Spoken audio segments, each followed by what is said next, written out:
गौतम से बात करने के बाद अवनी कार से बाहर देखने लगी। वो समझ गई थी कि मुंशी जी के पास गौतम से अच्छा जरिया नहीं था अपनी बात पहुंचाने का, लेकिन वो इस बात से बेखबर थी कि मुंशी जी ने गौतम के कहने पर ही ये सारा नाटक खेला था। वहीं दूसरी तरफ गौतम कार चलाते हुए बार बार अवनी को देख रहा था।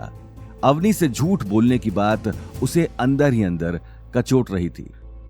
अवनी, मुझे माफ करना, मैंने तुमसे झूठ बोला, लेकिन क्या करूं, इसके सिवाय मेरे पास कोई और रास्ता नहीं था। अगर तुम्हें सच बताता हूं तो मुंशी जी से किया हुआ वादा तोड़ना पड़ेगा, इसलिए अगले 1 साल तक मैं तुम्हें सच नहीं बताऊंगा। अग्रवाल हाउस से वापस आने के बाद सभी के चेहरे पर मायूसी छाई थी। सभी एक एक कर घर के अंदर चले गए। रात हो चुकी थी।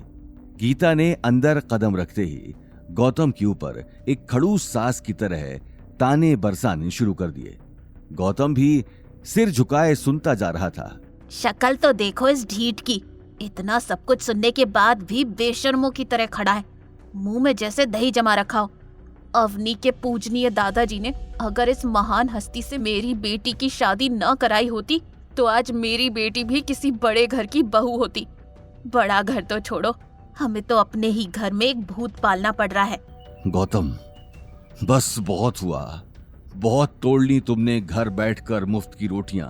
तुम्हारी वजह से हमें हर वक्त लोगों के सामने जलील होना पड़ता है, इसलिए अब कहीं ना कहीं जाकर जॉब ढूंढो। हमारी हालत तुम जानते ही हो। अब हमारे पास इतने पैसे नहीं हैं कि मुफ्त में तुम्हारा भी पेट भरे। अरे अगर आज इसके पास कोई ना कोई नौकरी होती तो उस सिद्धार्थ को इतना कुछ कहने का मौका तो नहीं मिलता। Mom, dad, I am sorry, मेरी वजह से आपको लोगों के ताने सुनने पड़े, लेकिन ऐसा नहीं है कि मैंने कोशिश नहीं की। मैं जहां भी जॉब के लिए जाता हूँ वहां बात बनते बनते बिगड़ जाती है। तो फिर साफ बोल दो कि जिंदगी भर हमारे सिर पर ही नाचना है।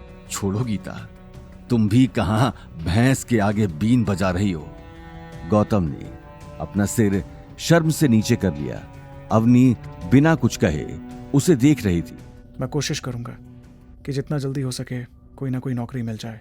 कोई जरूरत नहीं है नौकरी ढूंढने की। कोई ऐसी वैसी नौकरी करोगे तो भी लोग ताने देंगे, उन्हें तो नया टॉपिक मिल जाएगा। इसीलिए यहीं घर बैठो और घर का काम करो। अवनी की बात के आगे गौतम कुछ कह नहीं पाया। गीता भी अपना सिर पकड़कर बैठ गई और गुस्से भरी निगाहों से गौतम को देखने लगी। अब जाओ, यहाँ खड़े खड़े किसका वेट कर रहे हो? जाकर खाना बनाओ। गीता की तीखी आवाज सुनकर गौतम किचन की तरफ चला गया। अगर दाल में नमक थोड़ा सा भी ज्यादा हुआ तो वह सारी दाल तुम ही बैठकर खाना। गीता ये कहते हुए अपने सिर को दबाने लगी।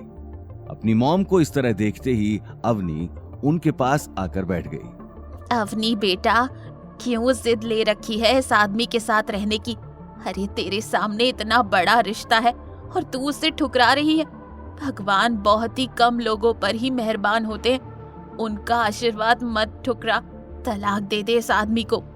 मॉम, आप ये बात कितनी बार भी दोहरा लीजिए, मेरा जवाब नहीं बदलने वाला। मेरा जवाब वही रहेगा, मैं गौतम को तलाक नहीं दूंगी। आखिर उसे तलाक देने की कोई वजह भी तो होनी चाहिए।